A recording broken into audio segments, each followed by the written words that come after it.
Hello. Today we're doing another Blood Bag review, and like I said in the last one, it'd probably be Lightyear be the one I do when I come back to do this, but I kind of lied because today we're doing The Black Phone.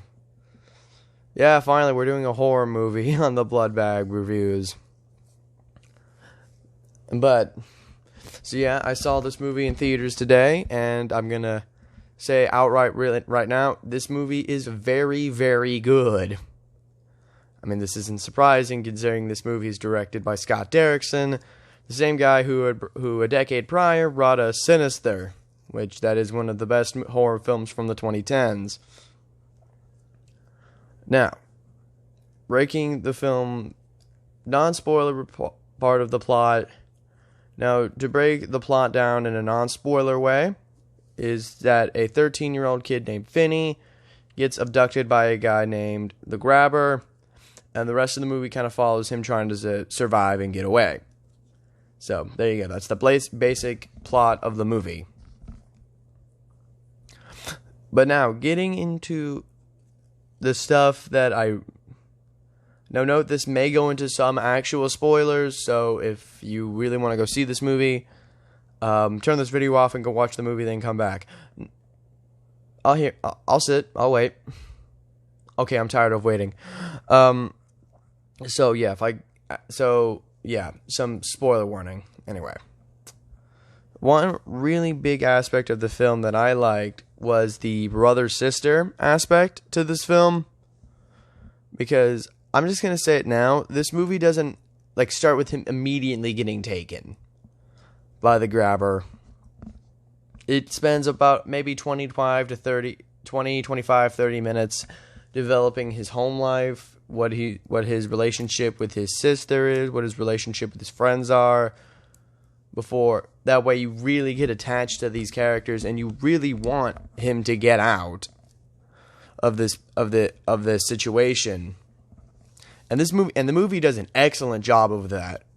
Because I was genuinely really caring about these two siblings, and I really wanted him to get out and get back to his family. I was really rooting for him. Another aspect of the film I like is with Finn's character.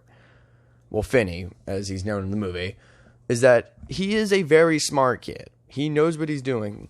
Throughout, again, as I already said, spoiler warning, spoiler warning. Throughout the movie, he is terrified, but he's not overreacting. He's trying to stay as calm as he can, because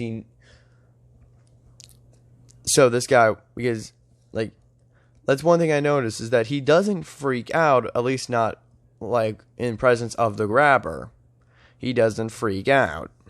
He saves his freakouts for when all hope is lost. Now, let's actually talk about some other things about this movie. One being, we should probably now get to talking about Ethan Hawke's performance. Just gonna say it out now. He is fucking amazing in this movie.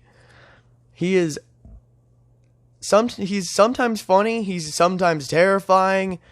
You can't really put since he's wearing a mask through a majority of the movie, you can't really put your finger on what emotion he's really doing, since you can't see through the mask. So it's kind of difficult to tell whether or not he's happy, he's sad, he's angry.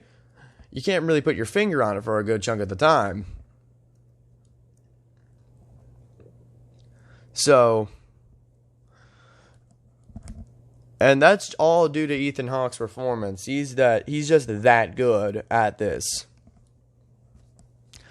But another thing that's interesting about this is that this is actually the first time Ethan Hawke has ever played a villain, besides in Moon Knight, which I don't want to mention that right now. I might make another Blood Bag review for that at some point. But, yeah. But anyway. This movie is technically the first proper movie he got to play a villain for. And he fucking knocked it out of the park. Another thing about the movie, aspect about the movie, is that is that it's really it's legit terrifying. But this movie is not really a straight horror movie. This is a horror suspense thriller. That's really what this film is. It's a combination of horror and suspense, because there's a lot of parts in this movie where you are on your toes thinking that the grabber will show up and do something. Like, okay, I'll go into some spoilers. There's a scene where Finney gets out of the basement and he goes up and there's a combination lock on the door and he's trying to put the code in, and in the theater you are sweating buckets on whether or not the grabber is going to wake up, because wake up and try to get him.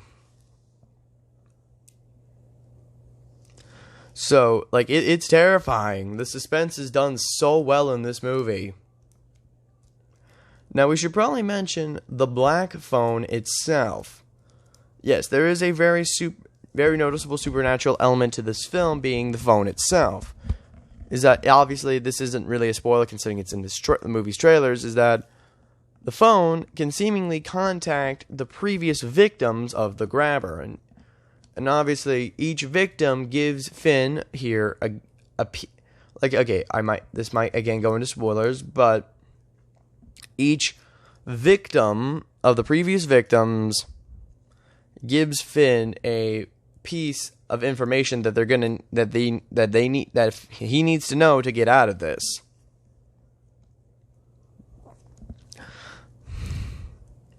And it's kind of like a jigsaw puzzle. He needed all the information possible from all the victims. Now, back to opinions of the movie. Again, everything in this movie is just it's c'est magnifique. It's so well done. It's just so again. All right.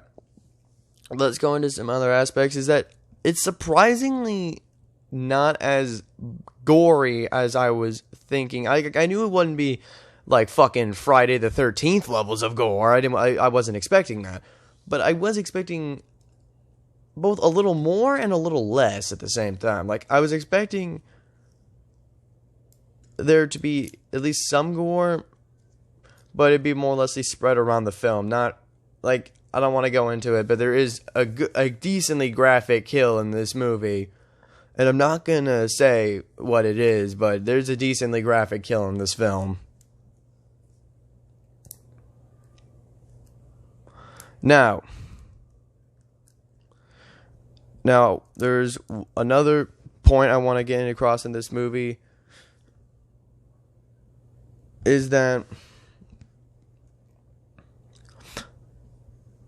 one thing I do kind of like is that in those first 25 to 30 minutes of the movie where it's setting up Finn's life, is that it kind of pinpoints his dad as one, and his dad's kind of an asshole, but he's not a complete monster. And I kind of like that they made him still an ass, but not a monster. Yeah, he's kind of abusive, but to his daughter Gwen, that's the little sister, but he's only really doing it for reasons that I can't really say in this review because it'd be a massive spoiler, and it would kind of break down one of the biggest parts of the movie. But go watch the movie and you'd probably understand for yourself.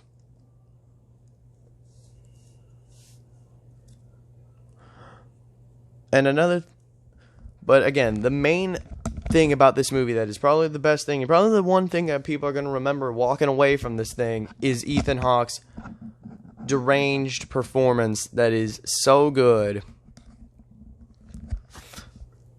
that it steals the show almost. It almost steals the show. But yeah, that putting the black phone into the old blood bag here for the first time on this review show, I'm giving it a full 100%. It's that fucking good. I highly recommend you see this in theaters or anywhere you can when it comes out on like Blu-ray or streaming. Highly recommend it. It's such a good movie. And yeah, I hope y'all enjoyed this review, and I'll see y'all next time. Bye-bye.